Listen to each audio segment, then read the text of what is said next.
Welcome to KDKP Noire. I'm K Noire. And if you don't know, today is the start of summer. Anyway, we're here.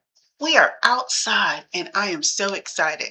So I am just, rocking my little beach look, which I think is great for me anyway. So thank you for joining us today. Thank you for being a part of this. Welcome to summer. So let's get started. So as we're talking a little bit about K-pop news, what's happening and what's been going on lately, we cannot start this without talking about the iconic performances that happened at FIFA. I've been talking about FIFA for a while because I am a huge soccer fan, both of male and female, specifically female. But, I like what's happening. The FIFA World Games kicked off here last week, of course, and you saw performances that were truly amazing, iconic. They were just really, really great. I was so surprised about how it was all put together, just the whole hype of all of it. Um, we saw, performances by Lisa. She was touted to be the most famous K-pop singer that was there. And she delivered a performance. I loved it. She started off with goals. It just, it was huge. It was huge for her. And she was not only just the first, like one of the many first female K-pop idol acts, but she was also, the first Thai performer to perform at the FIFA World Cup. So that is huge for her. And we're so proud of her, so happy. But that's not what people were talking about. People were really talking about the surprise performance by none other than EJae. Now, this girl has had a year, y'all. I'm telling y'all, I'm a huge fan of hers. And I really am a huge fan, just I love Golden, the whole song of it and how they were in K-pop Demon Hunters. But I'm a huge fan based on her story. If you don't know her story, you got to get into it and check it out because she is living her dream. I'm telling you, she performed with Andrea Bocelli, whom I also love.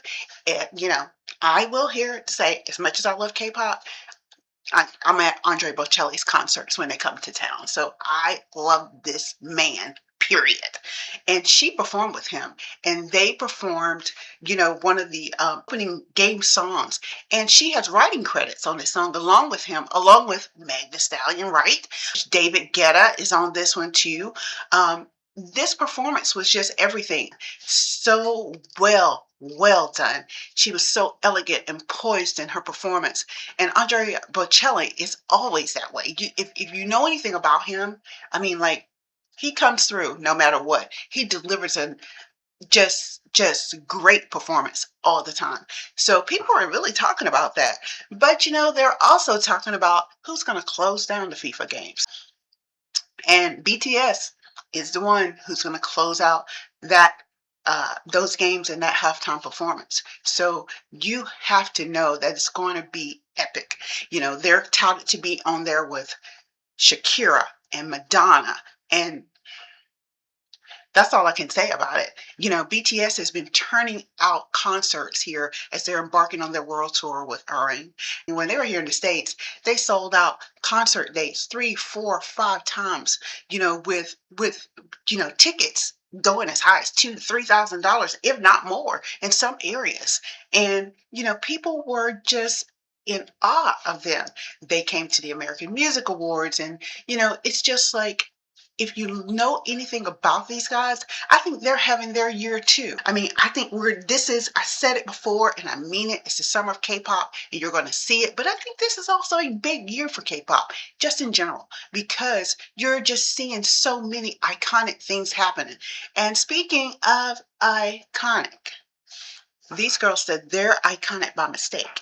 And if you haven't seen it, I don't know where you've been, but you've got Serraffim, you've got ILLIT, and you've got Katesye. Of all of High Big Hit, however you want to size it up, but they put out the song Iconic by mistake. And let me tell you something. This song, gritty, I just love like the whole just really dark side of it. But these girls are just saying to the world, like, stop judging me. They are like, really putting out this really girl power message.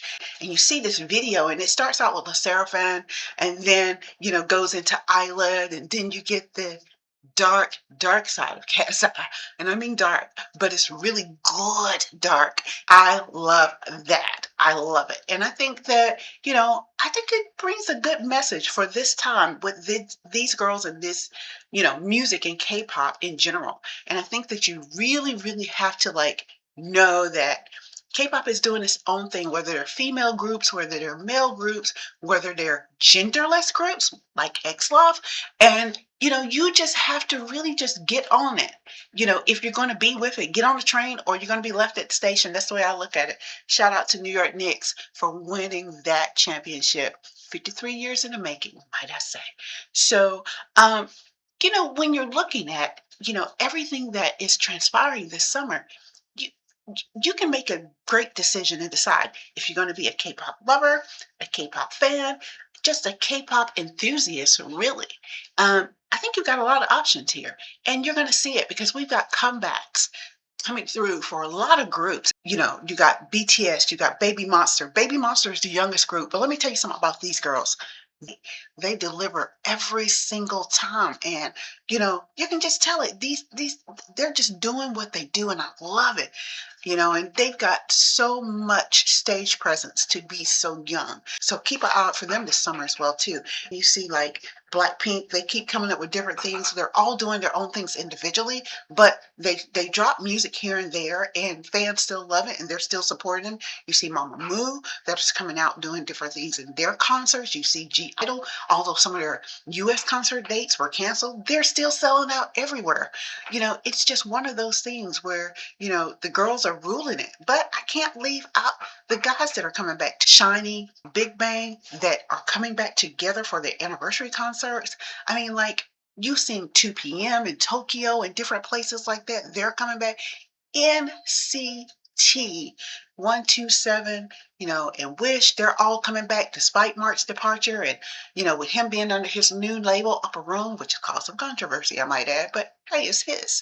Let him do what he do. One of the groups that I gravitate to and I'm a big fan of is ATEEZ. They're going to be at Hyde Park in London. When you see them at Hyde Park, they're going to be with Taemin. I mean, come on. Taemin? Really?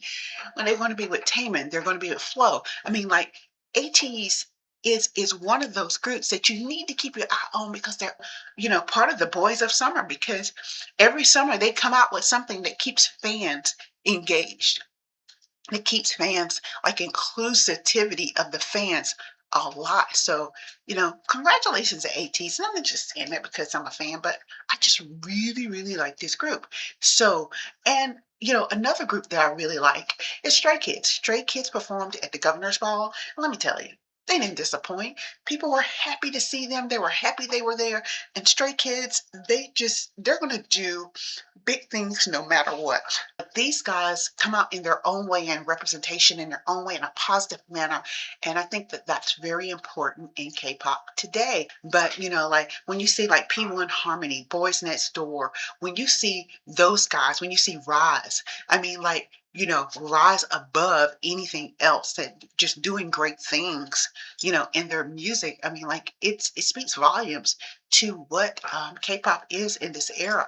And, speaking of that, the Grammys are now like doing their own rendition. They've added 5 new categories, and one of them is for Asian music, and that includes J-pop, C-pop, K-pop. I think that's going to change the game. And I think you're going to see that probably one of the first people that they award for that is going to be BTS because they're well deserving of that. I mean, they've given like American Music Awards and TV awards, things like that. They've all gotten their glory in those aspects. But Grammys is a different story. I mean, EJae definitely, broke the barrier by letting a K-pop, like the song from K-pop Demon Hunters. As for it being a category on its own, never happened, but I think you're going to see it, and and they have to differentiate between male and female on that. So I think that you'll see it and you'll know like what happens with it. That's going to open the doors for a lot of music. You're going to see that, probably BTS, Blackpink, some of these groups, I mean, like be a winner. I think you're going to see that. You're going to see it. I have to take a breath there because I think I've just gone through so many different things because it's been such a whirlwind of things this week. Pop News now. Thank you for joining us this week. Appreciate that. And we hope that you come back. So until next time.